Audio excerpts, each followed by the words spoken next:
There is a kind of half-assed liberal idea that while colonialism wasn't great, at least Britain gave India the trains. And maybe that's something they should be thankful for. After all, trains are pretty useful, especially in the 7th largest country on Earth.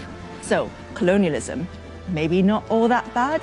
Unfortunately, Britain also stole $45 trillion from India, all the while exploiting religious divisions between the Hindu and Muslim communities and further turning them against each other.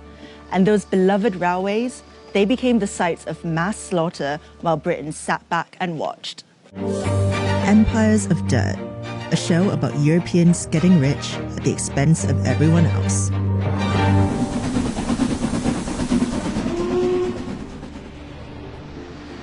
Britain first got involved in India through the East India Company, which had its headquarters right here on Leadenhall Street.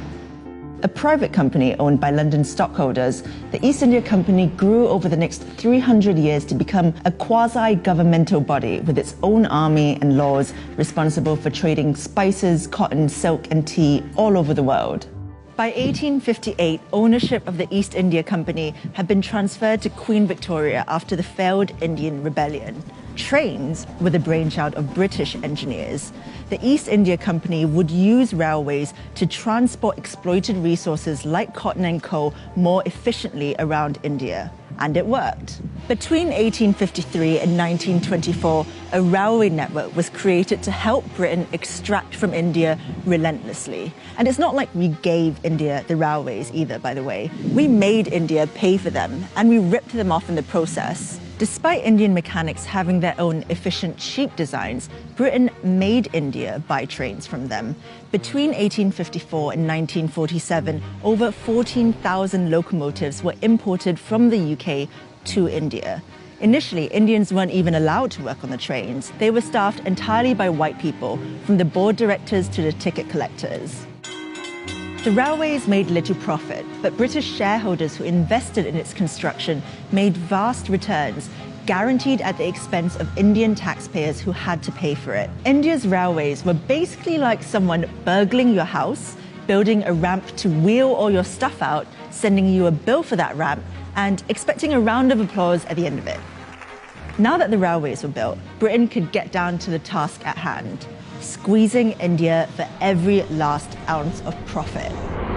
They were really good at it. In the 1600s, when the East India Company was established, Britain accounted for less than 2% of the world's GDP, while India accounted for almost a quarter of it. By the 18th century, Britain had become one of the most powerful empires in the world, while the prosperity of the Mughal Empire was fading fast. Britain relentlessly squeezed India for every last bit of resource for its own uses. In 1943, up to 4 million Bengalis starved to death, partly because their food was diverted towards British soldiers during World War II. Winston Churchill said the famine was their own fault for breeding like rabbits. After it was no longer profitable to remain in India, and after receiving huge pressure from the Indian independence movement, the British finally left in 1947. Before they went, they split the country into two: Hindu-majority India and Muslim-majority Pakistan, in an act that became known as partition. But in their haste to get out of the country, British diplomats arranged a shoddy partition agreement that ignored the fact there would be interreligious conflict. Cyril Radcliffe, the British lawyer assigned to draw the borders of Pakistan and India, was given 40 days to do it. After partition, millions of Muslims trekked to Pakistan and what is now known as Bangladesh, while Indians and Sikhs headed the other way. Violence between Pakistan and India ensued. Within a year of the British leaving, 15 million people were displaced, and between 1 and 2 million people were dead. Trains became the sites for mass murder during the migration. Trains filled with refugees crossing the border on each side were stopped, and everyone on board was murdered. Women were captured and raped. Carriages were set on fire with petrol, with people still inside. The only ones spared were the drivers, so they could transport their trains full of dead bodies to the final destination. The British knew about the train massacres, but they'd already washed their hands clean of India. Prime Minister Clement Attlee, writing to Lord Mountbatten, the last Viceroy of India in 1947, said, "Keep India united if you can. If not, save something from the wreck. In any case, get Britain out."